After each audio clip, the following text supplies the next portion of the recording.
Hello everyone, welcome to my channel sponsor flavours. আজকে আমি সাবুদানার মধ্যে বিটরুটের জল দিয়ে একটি নবরাত্রি স্পেশাল ব্রতের খাবার বানাবো, যেটা সম্পূর্ণ হেলদি। আর ব্রতের জন্য যা যা জিনিস মানা থাকে সেইগুলো জিনিস খেয়াল রেখে এই রেসিপিটি আমি বানাচ্ছি। তো আপনারা আমার সঙ্গে থেকে ভিডিওটি সম্পূর্ণ দেখেন, আর ভিডিওটি ভালো লাগলে লাইক শেয়ার করতে একদমই ভুলবেন না। তো আমার আজকে রেসিপির জন্য প্রথমে নিয়ে নেব ছোটো দানার সাবু। সব ধরনের ব্রতের জন্য কিন্তু সাবুদানা, আলু বা যে কোনো ভেজিটেবল কিন্তু খাওয়া যায়। তো আজকে যে রেসিপিটি বানাচ্ছি আমি, আপনারা ব্রত ছাড়াই এইভাবে একদিন বানিয়ে খেতে পারেন, দেখবেন অসাধারণ লাগে খেতে। আর আপনারা যদি ব্রতের মধ্যে যে কোনো জিনিস, আমার দেওয়ার মধ্যে যে কোনো জিনিস যদি খান না, তাহলে এটা স্কিপ করতে পারেন। আর আপনারা যেগুলো খান এগুলো কিন্তু অ্যাড করতে পারেন। তো প্রথমেই আমি একটা প্যানে বিটরুট কেটে বয়েল করতে রেখে দিয়েছি। বয়েল করে যেটা জল বেরোবে সেটাই আমাদের দরকার। এখানে আমি আলু আগের থেকে বয়েল করে রেখেছি, তো কয়েক পিস আলু নিয়ে নেব। আর আলুটা ভালোভাবে ম্যাশ করে নেব, যাতে আলুতে কোনো ধরনের লাম্পস না থাকে।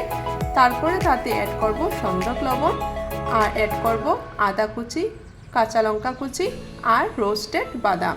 সব উপকরণগুলো ভালোভাবে মিশানোর পর এখানে অ্যাড করব চিলি ফ্লেক্স আর ভাজা মশলা। তো আপনারা ভাজা মশলাটাও স্কিপ করতে পারেন, অনেকে আছেন কোনো ধরনের মশলা খান না, তাহলে এটা কিন্তু স্কিপ করতে পারেন।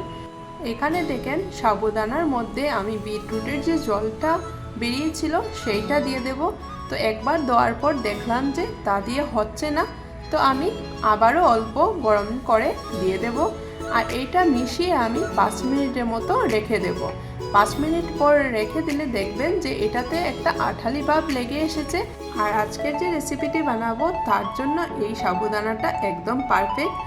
এখন অল্প সাবুদানা নিয়ে হাত দিয়ে অল্প চাপা করে দেব। আর চাপা করার পর দেখতে পারবেন যে এখানে অল্প জায়গা হয়ে গেছে। তো এখানে আমি ভিতরে অল্প পোরগুলো ঢুকাতে পারি, যেগুলো আমি আলুর মিশ্রণ বানিয়েছি সেগুলো দিয়ে আমি একটা বল বানিয়ে নেব। আর এইভাবে আমি প্রত্যেকটা বল বানিয়ে নেব। আমার এখানে টোটাল 5টা বল হয়েছে। তারপর আমি নেক্সট স্টেপ দেখাবো।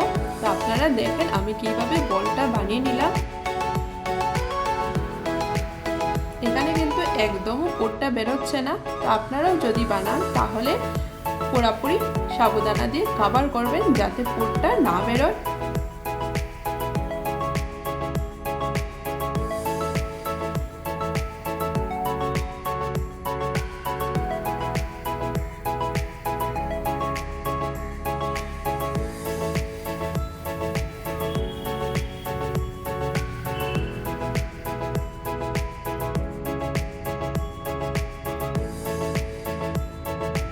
তো এইভাবে আমি প্রত্যেকটা বল বানিয়ে নিলাম। আর এখন অল্প ডিজাইন দিয়ে দেবো। তো এখন আমি ডিজাইনটা দিচ্ছি অল্প মোমো শেপে, যাতে দেখতে আরও লোভনীয় হয়। এইটা এখন দেখতে লাগছে অরেঞ্জ কালার, কিন্তু স্টিম করার পরে দেখবেন যে পুরোপুরি রেড কালারের মতো হয়ে গেছে। নবরাত্রি যারা ব্রত করেন ওনারা 9 দিন অন্ন খান না। আপনারা যদি সাবু দিয়ে এইভাবে হেলদি রেসিপি বানান তাহলে দেখবেন পেটও ভরবে আর আপনাদের খেতেও ভালো লাগছে।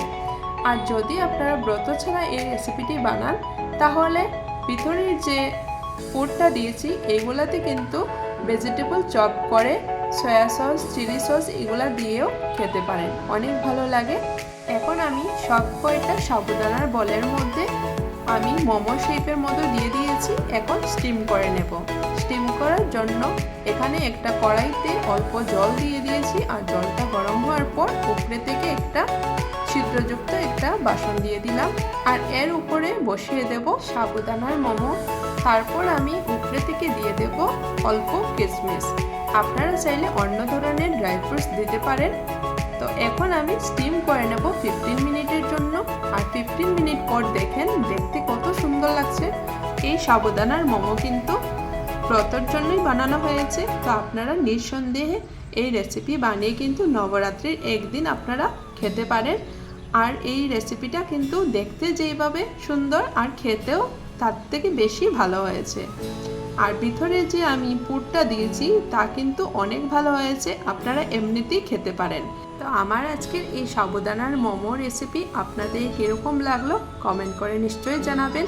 আর ভিডিওটি যদি ভালো লেগে থাকে তাহলে প্লিজ লাইক শেয়ার করে আমার পাশে থাকবেন। আর আমি এখন একটা ভেঙেও দেখাচ্ছি সাবুদানার মোমোটা কিন্তু কত সুন্দরভাবে স্টিম হয়েছে।